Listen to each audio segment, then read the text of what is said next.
Now, when he was asked by the Pharisees when the kingdom of God would come, he answered them and said, "The kingdom of God does not come with observation, nor will they say, 'See here' or 'See there.' For indeed the kingdom of God is within you."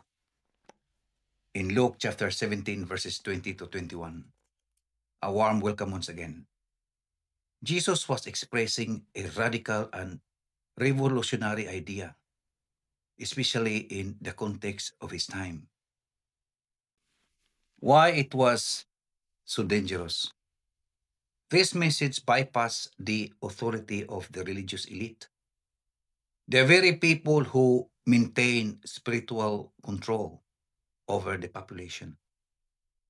Here's why it was so dangerous. Direct challenge in religious authority at the time. Religious authority was centralized in the temple system, dominated by the Pharisees, Sadducees, and priests. They mediated access to God through rituals, sacrifices, and legalism.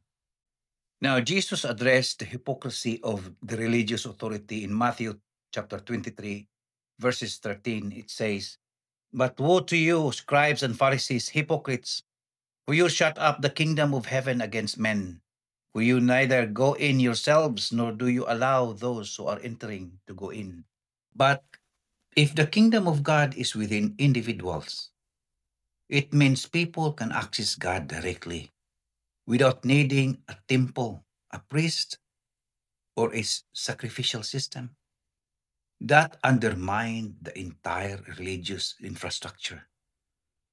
And why is it so dangerous for them? Because Jesus empowered ordinary people, tax collectors, fishermen, women, the sick, the poor, by declaring that divine truth, transformation, and communion with God are not reserved for the elite. This was subversive.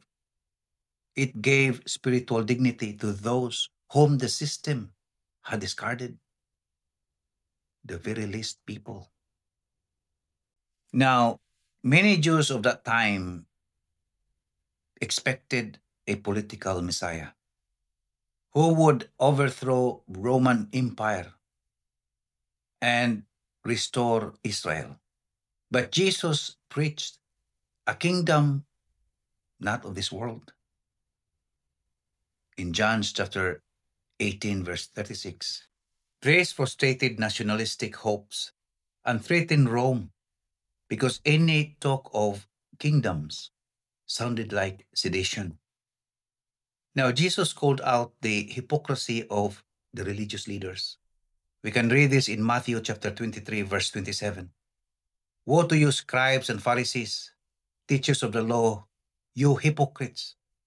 By doing so, he attacked not just their actions, but the very foundation of their legitimacy. So, yes, when Jesus preached that the kingdom of God is within you, it wasn't just a comforting spiritual insight. It was a revolutionary claim that bypassed the very power structure of both religion and the empire. What the religious leaders stood to lose? The power. They claimed authority to interpret God's will and administer his favor or wrath. And income. The temple system was economically powerful. Pilgrimages, sacrifices, tithes, all funneled wealth through the priesthood. Another one is control, fear of exclusion, punishment to keep the population obedient. By claiming that the kingdom was already present within the individual, Jesus rendered the temple system obsolete.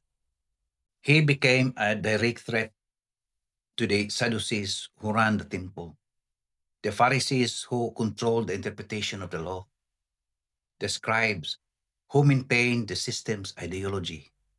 This wasn't just theological heresy, it was institutional sabotage. It's no wonder they accused him of blasphemy and demanded his death strongly. Now, Jesus signed his death warrant by declaring that the kingdom of God is within us. Jesus did not merely offer a spiritual encouragement, he dismantled the ideological foundations of both the temple and the empire. Now, the cross as consequence, Jesus wasn't only executed for preaching love and kindness, he was also executed because he threatened the entire religious political machine, not with sword, but with truth. The crucifixion was Rome's way of saying, we decide who's king, but the resurrection in Christians' faith was God's answer, no, I do. This message still threatens modern institutions. Churches that focus on control, guilt, and hierarchy may resist the very idea that God is accessible directly to the individual. Political systems that rely on fear and manipulation don't want people empowered by inner moral conviction. Consumer cultures that thrive on lack and anxiety are shaken by those who find contentment and strength from within.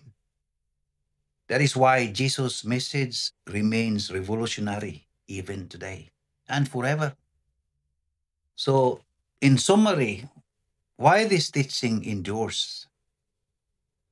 Jesus' statement, the kingdom of God is within you, is a theological grenade.